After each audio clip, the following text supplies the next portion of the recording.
धर्मेंद्र प्रधानने राजीनामा दिल्यानंतर चर्चा सुरू झाली नितीन गडकरींची. आता नितीन गडकरींचं नाव का घेतलं गेलं, याची सुरुवात कशी झाली, कुठून झाली आणि मुळात या सगळ्या पाठीमागे काहीतरी खेळी आहे का? कारण सगळं भाजपा सोडून म्हणजे अमित शहा सोडले किंवा मग राजनाथ सिंह असतील, नरेंद्र मोदी हे सगळे सगळे बाजूला सोडले आणि मध्येच नितीन गडकरीला कसं काय आले? म्हणजे हा सगळ्यात मोठा प्रश्न आहे आणि या पाठीमागची जी काही राजकीय रणनीती आहे, डाव आहे, प्रतिडाव आहे, हेही खेळले जात आहेत का? असाही प्रश्न निर्माण झाला. नेमकं नितीन गडकरींचं नाव पुढे का आलं? कशासाठी आलं? अर्थात याच्यामध्ये फक्त इथेनॉलचा प्रकार आहे का?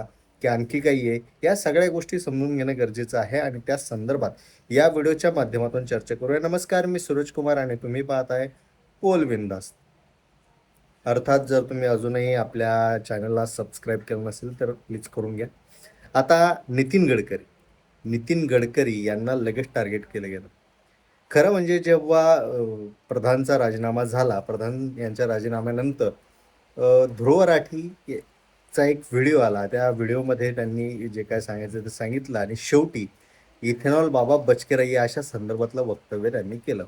अर्थात तिथून जेनझी जात असताना म्हणजे नंतरची गोष्ट किंवा आंदोलन सक्सेसफुल झालं, आनंद उत्सव सुरू होता आणि तिथून जात असताना काही पोरं म्हणायला लागले की पुन्हा भेटू, पोलीसवाल्यांना की पुन्हा भेटूयात, जेव्हा गडकरींची वेळ येईल तेव्हा आपण पुन्हा भेटूयात, असं काहीतरी ते म्हणाले. आणि नंतर हळूहळू या गोष्टी व्हायरल व्हायला लागल्या आणि नितीन गडकरी यांचं नाव पुढे यायला लागलं. मग त्यामध्ये काही पत्रकार असतील, रील स्टार असतील, जे काही सोशल मीडियावर पॉप्युलर लोक आहेत, त्यांनी नितीन गडकरींचं नाव घ्यायला सुरुवात केली आणि नितीन गडकरीचं नाव सगळीकडे पसरलं. आता धर्मेंद्र प्रधान नंतर कोण, तर नितीन गडकरी हे नाव पुढे आलं. पण हे असं झालंय का? तर मला नाही वाटत. याच्या पाठीमागं निश्चितच काही गोष्टी. नितीन गडकरी अर्थात त्यांनी जे काही सध्या केलंय किंवा त्यांच्यामुळे जे काही प्रॉब्लेम निर्माण झालेत, होत आहेत, ते गंभीर आहेत, यात शंका नाही. पण बऱ्याच इतरही खात्यांचा जर विचार केला तर काही खाते असे आहेत की तिथेही प्रॉब्लेम आहेत. पण नितीन गडकरी का? तर नितीन गडकरी यासाठी यातले दोन महत्त्वाचे मुद्दे मला वाटतात. एक, नितीन गडकरी हे असं व्यक्तिमत्व आहे भारतीय जनता पक्षामधलं की त्या नेतृत्वाचे सगळ्या पक्षांशी, सगळ्या पक्षातील नेत्यांशी चांगले संबंध आहेत. आता उद्या चालून सध्याचं सरकार थोडं डळमळीत झालं, नरेंद्र मोदी यांच्यावरचा विश्वास थोडासा अर्थात तो डळमळीत झालेला आहे, पण राजकीयदृष्ट्या सत्तेच्या दृष्टिकोनातून पाहिला तर तो डळमळीत झाला. आणि जर नरेंद्र मोदींना खुर्ची सोडण्याची गरज आली, पडली, तर एक महत्त्वाचा चेहरा पुढे येणं गरजेचं असतं. आता त्यामध्ये 2-3 नावं आहेत. अमित शहा आहेत, योगी आहेत, हे नावं आहेत. आणखी दुसरी नावं असतील. पण यापेक्षा जर सत्ता टिकवायची असेल, पूर्ण हा त्यांचा काळ, आणि पुन्हा आगामी काळात कमबॅक करायचा असेल, तर पुन्हा एकदा एक चांगला चेहरा जो विरोधकांना शांतही ठेवू शकतो, असा चेहरा ज्याचं कामही दिसू शकतं. आणि त्यातल्या त्यात हे दोन्ही मुद्दे जर आपण पाहिले तर गेल्या 8-10 वर्षात सगळीकडे रस्ते चांगले झाले. त्यांचा दर्जा कसा आहे यावर वेगळी चर्चा होऊ शकते, पण रस्ते सगळीकडे झालेत, आपल्याला दिसत आहेत. आणि गेल्या अनेक दिवसांपासून गडकरींची वाहवा ही आपण ऐकतोय. अनेक जण म्हणताय की भारतीय जनता पक्षात किंवा या सरकारमध्ये कोणी काम केलं असेल तर ते नितीन गडकरीने केलं. म्हणजे ही पहिली गोष्ट. दुसरी गोष्ट की सगळ्या नेत्यांसोबत त्यांचे संबंध आहेत. राहुल गांधी बघा कधीही नितीन गडकरींवर जात नाही किंवा इतर कोणतेही जे विरोधक आहेत ते नितीन गडकरीवर जातात, म्हणजे त्यांचे संबंध आहेत. आता या दोन्ही गोष्टी जर पाहिल्या तर नितीन गडकरी हे सध्याच्या परिस्थितीमध्ये भारतीय जनता पक्षाला किंवा त्यांच्या सरकारला स्थिर ठेवण्याची क्षमता ठेवतात. म्हणजे जसे सुषमा स्वराज होत्या, अटल बिहारी होते, यांच्याबद्दल एक सगळ्यांच्या मनात सॉफ्ट कॉर्नर होता, तसं नितीन गडकरी यांच्याबद्दल तसं सॉफ्ट कॉर्नर ना अमित शहाबद्दल आहे, ना योगीबद्दल आहे, ना दुसऱ्या कोणत्या नेत्याबद्दल आहे. त्यामुळे इथे महत्त्वाची गोष्ट झाली असते. आणि विकास त्यांनी केला आहे असं जे काय आपण गेल्या अनेक दिवसांपासून, वर्षांपासून ऐकतोय, त्याचाही फायदा तिथं झाला पाहिजे, झाला असता. म्हणजेच काय, तर भारतीय जनता पक्षाला पुन्हा एकदा नवसंजीवनी किंवा त्या सरकारला नवसंजीवनी देण्याची ताकद ही नितीन गडकरीमध्ये आहे.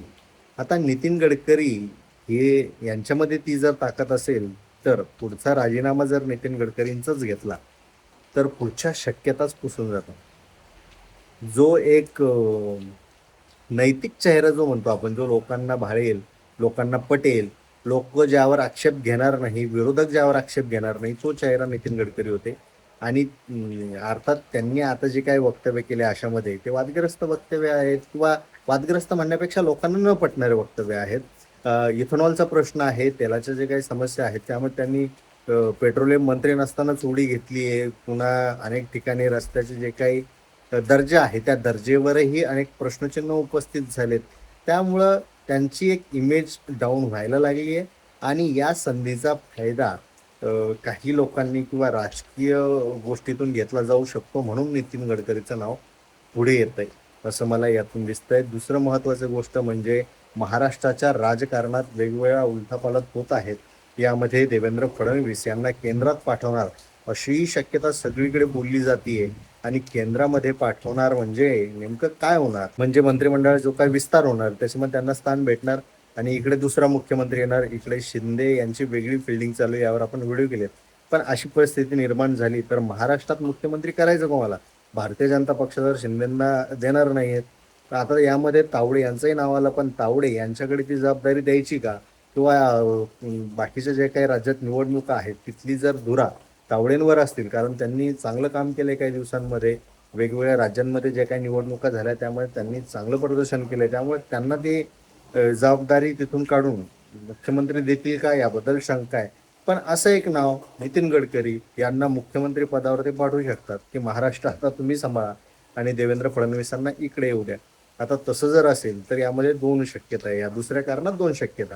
एक तर असंही असू शकतं की देवेंद्र फडणवीस यांच्यापेक्षा सिनियर जर तिथे आला तर कोणीही त्याला नाही म्हणणार नाही किंवा विरोध करणार नाही, किंवा दुसऱ्या फळीतले जे काही लोक आज तयावरून बसलेत की आता फडणवीसानंतर आम्हाला संधी, आणि दुसऱ्या त्यांच्या सहकार्याला संधी दिली तर ते नाराज होतील, याला का संधी दिली. पण सगळ्यात सिनियर जर माणूस बोलला तर ही गोष्ट राहत नाही.